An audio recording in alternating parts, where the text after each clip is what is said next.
jada galatanu pase lubukuru oche digasalu nase magasanja jada galatanu pase lubukuru oche digasalu nase mangi budare Jesus kanayadu Jesus kanayadu Jesus kanayadu janti budare gofta kanayadu Jesus kanayadu Jesus kanayadu ulmawaga koti ane nariyadada kanogara niyo amafata gada kesa koti badu ulmawaga koti Uche digasalu nase magasanja jada galatanu pase lubukudua uche digasalu nase magasanja jada galatanu pase lubukudua uche digasalu nase lubukudua uche digasalu nase lubukudua uche digasalu nase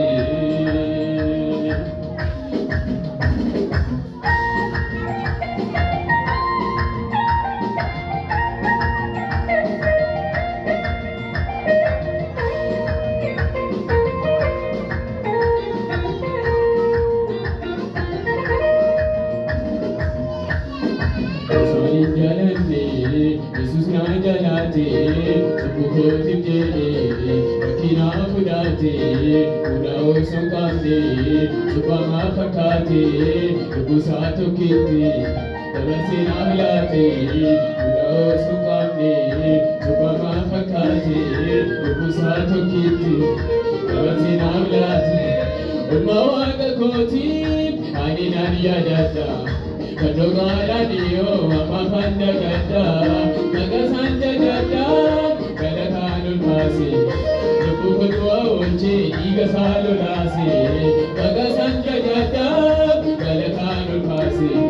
lubukudua oche digasalu nase lubukudua oche digasalu nase lubukudua oche digasalu nase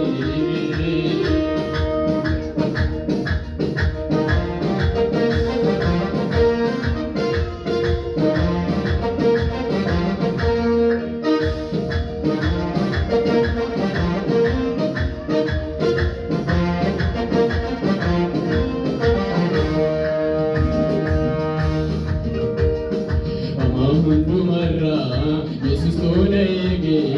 ubasajalate resana golge duko bugorte manasa ke sati Jesus kol padu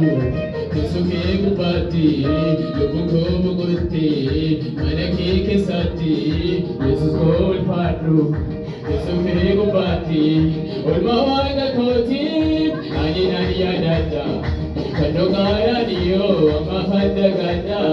magasanja jada galatanu pase lubukudua oche digasalu nase magasanja jada galatanu pase lubukudua oche digasalu nase lubukudua oche digasalu nase lubukudua oche digasalu nase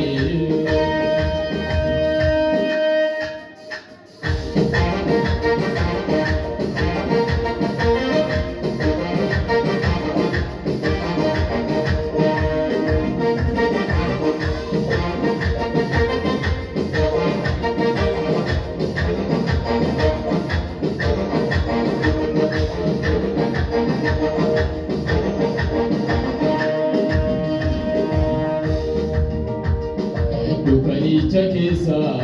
ifatina base ugaru alamu adarata sase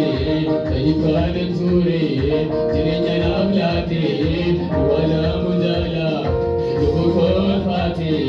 kaifana ture jirenya nagate wala mujala duko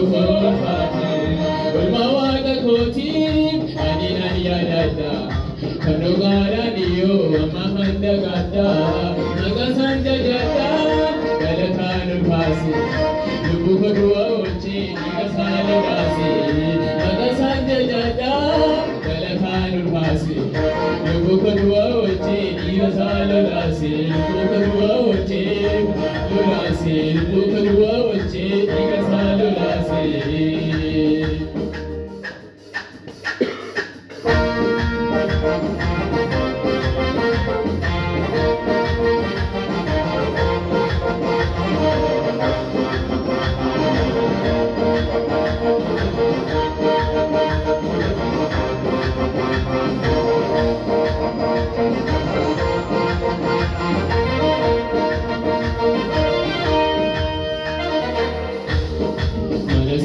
Sakti, egumsi laftae,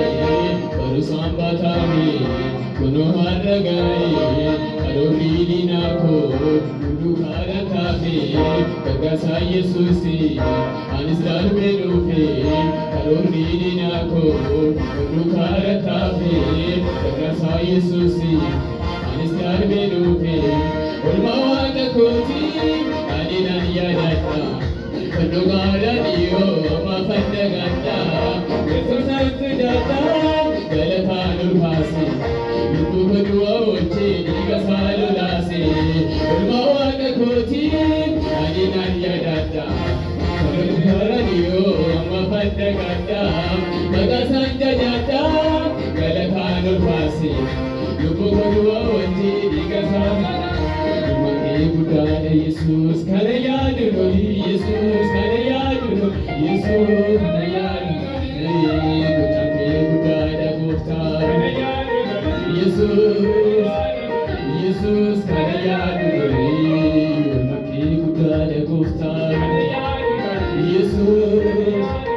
Jesus, Karayadu, Ulmawaka koti, Adinan yadata, Kadogara diyo, Amafandagata, Magasanja dada, Galatanul phasi, Lubukudua oche, Diga salulase, Magasanja dada, Galatanul phasi, Lubukudua oche, Diga salulase, Magasanja dada, Galatanul phasi, Lubukudua oche, Diga salulase, Lubukudua oche, Diga salulase, Lubukudua oche, Lubukudua oche, Lubukudua oche, Lubukudua oche, Diga salulase, Magasanja dada, Galatanul phasi, Lubukudua oche, Diga salulase, Magasanja dada, Galatanul phasi, Lubukudua oche, Diga salulase, Lubukudua oche, salulase, Lubukudua oche, Diga salulase, Lubukudua oche, Lubukudua oche, Diga salulase, Diga salulase, Dabba Yisuje, Diga salulase, Lubukiyakene, salulase, Lubukudua oche, Lubukudua oche, Lubukudua oche.